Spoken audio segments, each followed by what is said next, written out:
तो वहां बहुत सारे ऋषि पधारे। उन्हें देखकर पहले से वहां बैठे कौरव पांडव उनके सम्मान में उठ खड़े हुए। उन सभी ने उन्हें सादर प्रणाम किया। उसके बाद सभी का आदर सत्कार किया गया। जब सभी बैठ गए तब भगवान श्री कृष्ण ने उनसे इस प्रकार कहा, आप लोगों का दर्शन देवताओं को भी दुर्लभ है। ऋषि मुनियों का, जो सत्पुरुष महापुरुष होते हैं, उनका दर्शन तो देवताओं के लिए भी दुर्लभ है। आज आप सबके दर्शन करके हमारा जीवन धन्य हो गया। केवल तीर्थ ही तीर्थ नहीं होते। लोग बस पुण्य कमाने के लिए तीर्थों में जाते हैं, गंगा स्नान करने और बहुत सारे तीर्थों में जाते हैं, कभी कहीं दर्शन करने जाते हैं। तो केवल तीर्थ ही तीर्थ नहीं होते। केवल मिट्टी पत्थर की मूर्तियां ही देवता नहीं होते। संत पुरुषों की संगति ही वास्तव में तीर्थ कहलाती है। सत्पुरुषों की, जिनसे मन और विचार शुद्ध होते हैं, जिनके संपर्क में आने से मन विचार शुद्ध होते हैं, बस वही तीर्थ कहलाते हैं। और सत्पुरुषों का, महापुरुषों का, गुरुओं का संपर्क या उनके सानिध्य में रह करके सत्संग आदि सुनना, सत्य बातों को सुनना, जिनसे मन साफ हो जाता है, वो तीर्थ कहलाते हैं। असली तीर्थ तो वो है जिनसे मन विचार शुद्ध होते हैं, बुद्धि शुद्ध होती है, विकार हटते हैं। असली तीर्थ वो कहलाते हैं। वे ही देवता होते हैं।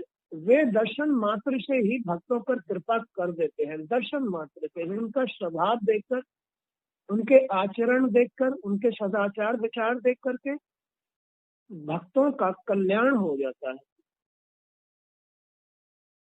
यदि 2 घड़ी भी ज्ञानी पुरुषों की सेवा की जाए तो वे सारे पाप ताप मिटा देते हैं। ज्ञानी पुरुषों की 2 घड़ी भी अगर संपर्क मिल जाए, उनके वचन सुनने को मिल जाए, तो वो पाप तापों को मिटा देते हैं, कष्टों को मिटा देते हैं, रोग मिटा देते हैं, मन को शुद्ध कर देते हैं। जो मनुष्य वात पित्त और कफ, इन 3 धातुओं से बने सब समान शरीर को ही आत्मा, अपने परिजनों को अपना और मिट्टी पत्थर से बनी मूर्तियों और पार्थिव विकारों को ही अपना इष्ट मानता है और ज्ञानी महात्माओं को नहीं मानता, वह मनुष्य होने पर भी पशुओं में नीच गधे के समान होता है। कितनी उत्तम बात कही है, श्रेष्ठ बात कही है। घर बैठे नाग न पूछे बवई पूजन जाए, उस वाली ये कहावत है कि जो जीवन सुधारने वाले साधन है, आदमी उनको ना अपना करके व्यर्थ के साधन अपनाता है, उनसे कोई लाभ नहीं है। पशु से भी गिरा हुआ होता है, उनकी बुद्धि साफ नहीं होती है। इसलिए जो आदमी अपने परिवार में मिट्टी से बनी, पत्थर से बनी मूर्तियों में या पार्थिव विकारों में अपना मन रमा के रखता है, उनको ही सत्य मानता है, शरीर को ही सत्य मानता है, मन को ही सत्य मानता है, तो वो तो खाली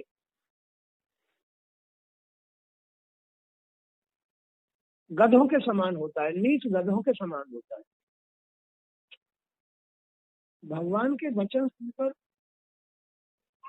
मुनियों ने विचार करके कहा, भगवान आपकी माया से तो बड़े बड़े तत्वज्ञानी मोहित होते रहते हैं, आप स्वयं ईश्वर होकर साधारण मनुष्य की भांति अपने स्वरूप को छिपाए हुए हैं। एक है, आपका जो असली स्वरूप है वो तो अंदर है। आपका मन है, आपके भाव है, आपकी बुद्धि है, आपके विचार है, बड़े उत्तम है। आप अपने वास्तविक रूप को तो अंदर छुपाए बैठे हैं। आपके अंदर पूर्ण ज्ञान है, आप स्वयं प्रकाश रूप है, श्री हरि का अवतार है। लेकिन आपकी जो माया है ना, वो बड़ी विचित्र है। बड़े बड़े तत्वज्ञानी लोग भी उससे मोहित हो जाते हैं, लेकिन आप पर तो उसका कोई भी असर नहीं है।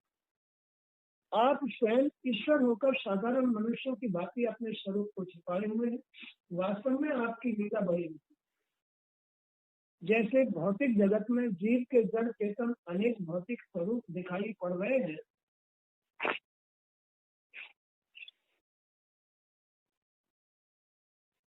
और अपने आप से ही जगत की रचना, पालन और श्रृंगार करते हैं, यह सब करते हुए भी आप इन कर्मों में लिप्त नहीं होते। आप तटस्थ दर्शक की भांति सब कुछ देखते हुए भी आप इन कर्मों में लिप्त नहीं होते। आप तटस्थ दर्शक की भांति सब कुछ देखते हुए भी नाना प्रकार की लीलाएं करते रहते हैं। आप धन्य हैं प्रभु। हम जानते हैं कि आप प्रकृति से परे हैं, स्वयं परब्रह्म परमात्मा है। आप समय समय पर भक्तों के कष्टों को दूर करने के लिए, धर्म की रक्षा और पापियों का विनाश करने के लिए इस धरती पर अवतार लेते हैं। बार बार, हे प्रभु, आप तो अंतर्यामी हैं। आपने मानव अवतार तो लिया है, लेकिन आप स्वयं तो सबके अंदर वास करते हैं।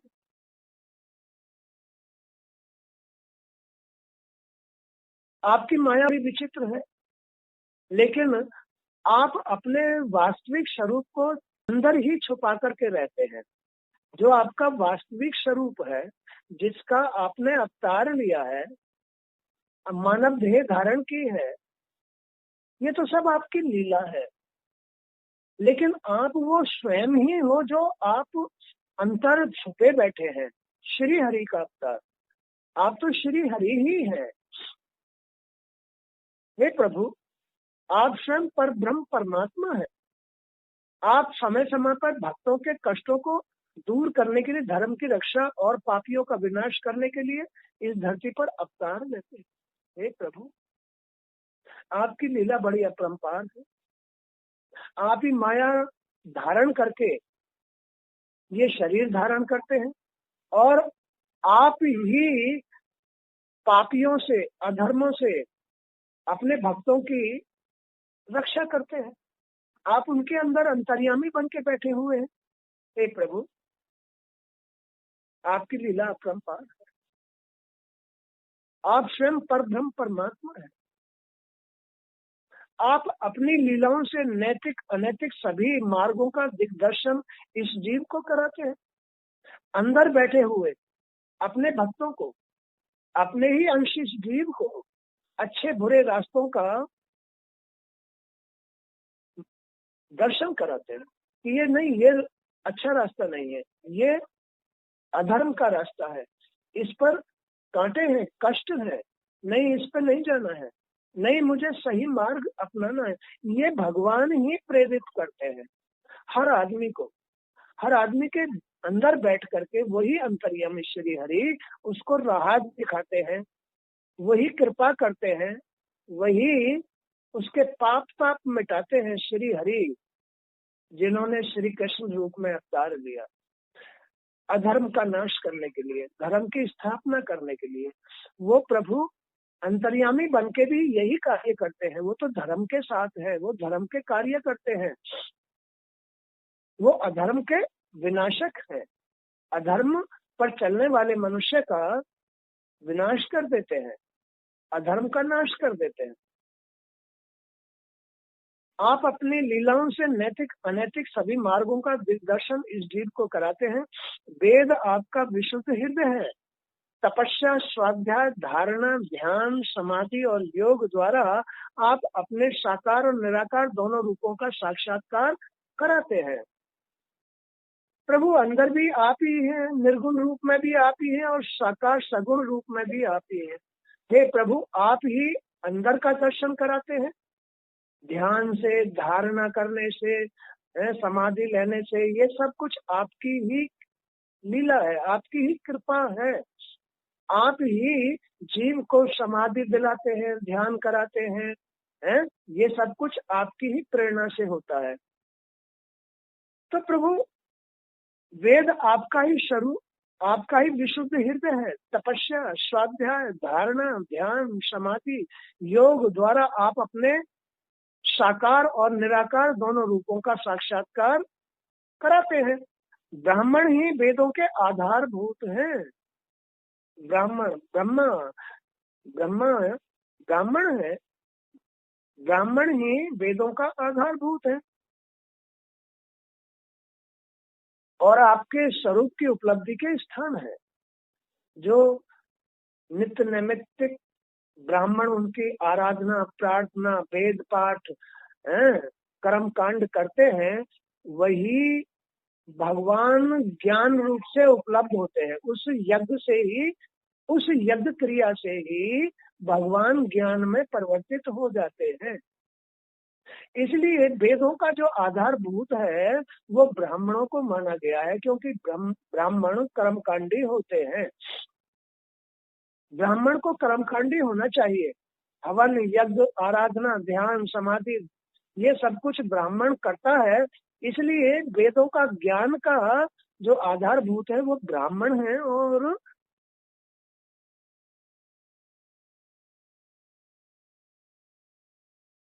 भगवान ब्राह्मण ही वेदों के आधारभूत और आपके स्वरूप की उपलब्धि के स्थान है।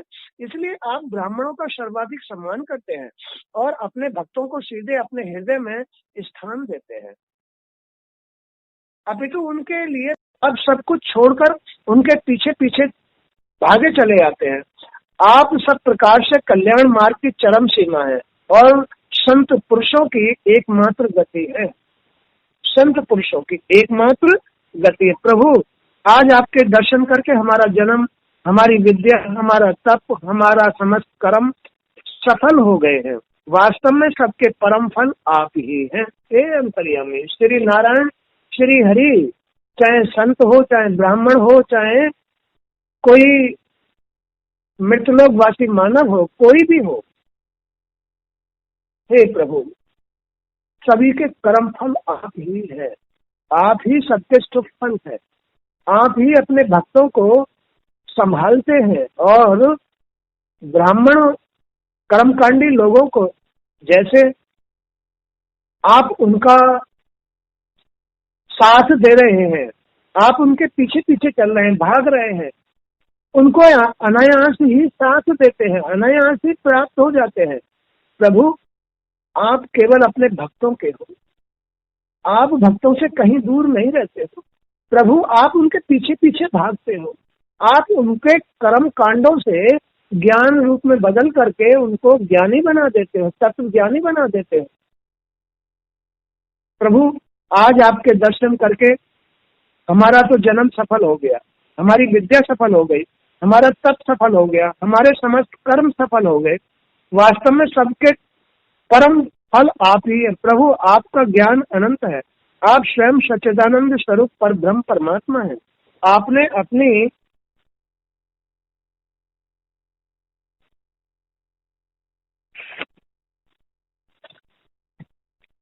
अपनी योग माया द्वारा अपनी महिमा को छुपा रखा। योग माया द्वारा, एक तो होती है माया, एक होती है योग माया। माया से आदमी विचलित होता है, योग माया से आदमी संतुष्ट और स्थिर होता है। हे प्रभु, हम आपको शत शत बार बार नमन करते हैं। हम आपके भक्त हैं। आप हम पर कृपा कीजिए, हम पर दया कीजिए, अपने परम पद में हमें स्थान दीजिए। हे प्रभु, आप तो परम पद ही है, आपसे ऊपर और कोई पद नहीं है। हे प्रभु, आप आत्म स्वरूप हैं, परमात्म स्वरूप हैं, आपसे परे कुछ नहीं है। हे दीनदयाल, हमें भी अपने अंदर अपने चरणों में स्थान दीजिए, हमें अपनी भाव भक्ति दीजिए। प्रभु, हमें परम पद दीजिए, अपनी दिव्य ज्योति में हमें भी लीन कर लीजिए, अपनी दिव्य ज्योति में, अपनी आत्मा में हमें भी लीन कर लीजिए। हे दीनदयाल, हे दया के सागर करुणा निदान, हम आपकी शरणाए हैं। आपके दर्शन पाकर हम धन्य हो गए, हमारे पाप ताप सब मिट गए और हमारी विद्या आराधना सब सफल हो गई। हे दीनदयाल, आप योगेश्वर हैं। प्रभु, आपकी माया आपका स्पर्श तक नहीं कर पाती है। आपको सत सत बार बार नमन है प्रभु। भगवान की स्तुति करके जब वे मुनिगण उनसे आज्ञा लेकर अपने अपने आश्रम पर जाने लगे, तब वसुदेव जी ने उन्हें प्रणाम करके निवेदन किया, आप लोग कृपा करके मेरी एक प्रार्थना सुनिए। आप मुझे ऐसा उपदेश दें कि कर्मों के अनुष्ठान से कर्मों और कर्म वासनाओं का नाश होकर मोक्ष की प्राप्ति हो, ऐसा कोई ज्ञान दे जाए। वसुदेव जी, आप गंगा के पवित्र तट को छोड़कर दूसरे तीर्थों पर शुद्धि के लिए जाना चाहते हैं, यह तो बड़ी विचित्र बात है। भगवान श्री कृष्ण स्वयं अद्वितीय परमात्मा है, किंतु सांसारिक मोहवश आप उन्हें अपना पुत्र मान रहे हैं। ये आपके पुत्र नहीं है, ये तो परमात्मा है, तुम इनके पुत्र हो। भगवान श्री कृष्ण स्वयं अद्वितीय परमात्मा है, किंतु सांसारिक मोहवश आप ही इनको अपना बेटा समझ रहे हैं। नेत्रों को बंद कर लेने से सूर्य को ढका हुआ मानना क्या उचित है? क्या आपके अंदर अज्ञानता आ रही है, मोह आ रहा है, सांसारिकता आ रही है, इसमें आप श्री कृष्ण को अपना बेटा समझ रहे हैं, परमात्मा को अपना बेटा समझ रहे हैं, तो क्या ये उचित बात है क्या? नारद जी की बात सुनकर भगवान श्री कृष्ण मुस्कुराकर रह गए। वसुदेव जी ने जैसे कुछ नहीं समझा कि वे क्या कहना चाहते हैं। इस पर समस्त ऋषियों ने व्यास जी के मुख से यह कहलवाया, वसुदेव जी, कर्म वासनाओं कर्म फलों का पूर्ण विनाश तभी संभव है जब यज्ञ आदि करके यज्ञों के अधिपति भगवान श्री कृष्ण विष्णु की आराधना की जाए। त्रिकालदर्शी ज्ञानियों ने शास्त्र समस्त चित्त की शक्ति का यही उपाय बताया। चित्त शक्ति का शांत होने का, शुद्ध होने का उपाय है कि बस यज्ञ करो। यानी यज्ञ का मतलब है अपने अंतःकरण को शुद्ध आत्मा में परिवर्तित करो, शुद्धि में परिवर्तित करो, यही शुद्ध यज्ञ है। और फिर उससे भगवान श्री कृष्ण की आराधना करो, यही है तीर्थ, यही है भगवान के दर्शन, यही है तुम्हारी मोक्ष गति, यही है परमात्मा में विलीन होना। और कहीं कुछ नहीं है, ना बालू के, ना तो गंगा जी नहाने में कुछ, ना कहीं मूर्तियों के दर्शन करने में कुछ, कहीं कुछ नहीं है। जो है सो तुम्हारे अंतःकरण में है, और उसकी शांति स्थिरता केवल शुद्ध यज्ञ करने में है, शुद्ध क्रिया करने में है, शुद्ध परिवर्तन लेने में है। और फिर उससे, उसी अंतःकरण से श्री हरि का भजन करो या आराधना करो, बस हो गया तुम्हारा तीर्थ, हो गए तुम्हें भगवान के दर्शन, हो गए तुम अपनी आत्मा में परमात्मा में विलीन। यही है तुम्हारी सद्गति। तो जो चित्त में आनंद और उल्लास उत्पन्न करने वाला है, न्यायोचित रूप से कमाए हुए धन से श्रद्धा पूर्वक भगवान वश पुरुषोत्तम की आराधना ही ब्राह्मणों, क्षत्रियों, वैश्यों और अन्य जातियों के गृहस्थियों के लिए परम कल्याण का मार्ग है, परम कल्याण का मार्ग है। विचारवान विचारवान मनुष्य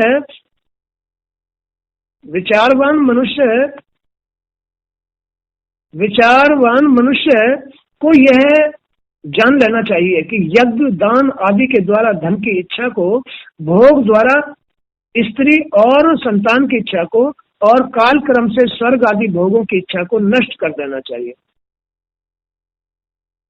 ये है सबसे बड़ा तीर्थ, ये है भगवान के सबसे बड़े दर्शन। जो अपने गुरुओं की शरण में आकर के सत्संग लेता है, अपने मन को चेंज करता है, अपने अंतःकरण को सत्य में परिवर्तित करता है, ये भगवान के दर्शन है, ये सबसे बड़ा तीर्थ है, ये सबसे बड़ा यज्ञ है। इससे परे और कोई भी परमात्मा से मिलने का साधन नहीं है। इसी को योग कहते हैं, इसी को समाधि कहते हैं, इसी को तीर्थ कहते हैं, इसी को भगवान के दर्शन कहते हैं। तो विचारवान मनुष्य को चाहिए कि यज्ञ, दान आदि के द्वारा धन की इच्छा को नष्ट कर देना चाहिए। भोग द्वारा स्त्री और संतान की इच्छा को, और काल क्रम से स्वर्ग आदि भोगों की इच्छा को नष्ट कर देना चाहिए। धीर पुरुष ग्रस्त जीवन में रहते हुए भी इन तीनों प्रकार की इच्छाओं का परित्याग करके तपोवन और सात्विक जीवन बिताते हैं। वो सत पुरुष होते हैं। वही चाहे स्त्री हो या पुरुष हो, जो संतान की स्त्री की भोग इच्छाएं नहीं रखता है, धन की इच्छा नहीं रखता है, वही आदमी तपस्वी होता है, वही आदमी सत्पुरुष हो।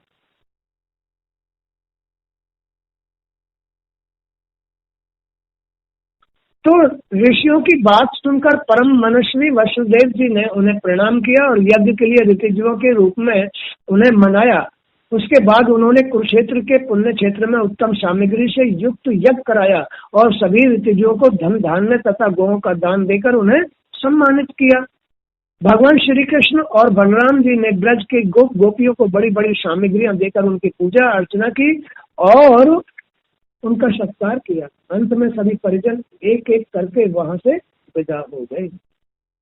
तो इस प्रकार यहाँ यही समझाया गया है कि जीवन जीने की कला आदमी को आनी चाहिए। वो कला आती है सत्पुरुषों के, ऋषियों के, महापुरुषों के, गुरुओं की शरण में आकर उनके दो बात सुनने से ये बात समझ में आती है। मन चेंज होता है, मन साफ होता है। यही सबसे बड़ा तीर्थ है, जिसका अंतःकरण साफ हो जाए। और ये साफ तीर्थों में जाने से नहीं होता है, अंतःकरण तीर्थों में जाने से होता है।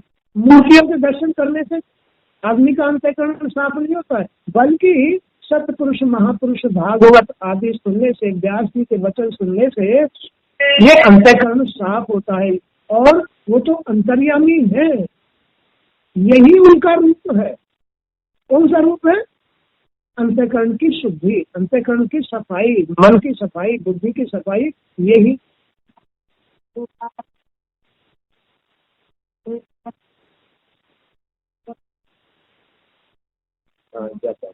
तो यही है भगवान की प्राप्ति। जो आदमी अपने मन, बुद्धि, अंतःकरण, विचारों को सत में बदल लेता है, भगवान के दर्शन हो जाते हैं। मूर्तियों में भगवान के दर्शन नहीं है, अंतःकरण के परिवर्तन में भगवान के दर्शन, और वो होते हैं सत्पुरुषों की शरण में, सत्संग की शरण में, व्यास जी की शरण में। ऋषि महात्माओं ने इस बात को सिद्ध करके दिखाया। तो इस तरह से आदमी को भगवान के दर्शन करके अपना जीवन सफल कर लेना चाहिए। आज का सत्संग यहीं तक। जय श्री कृष्ण। एक प्रभु आपकी।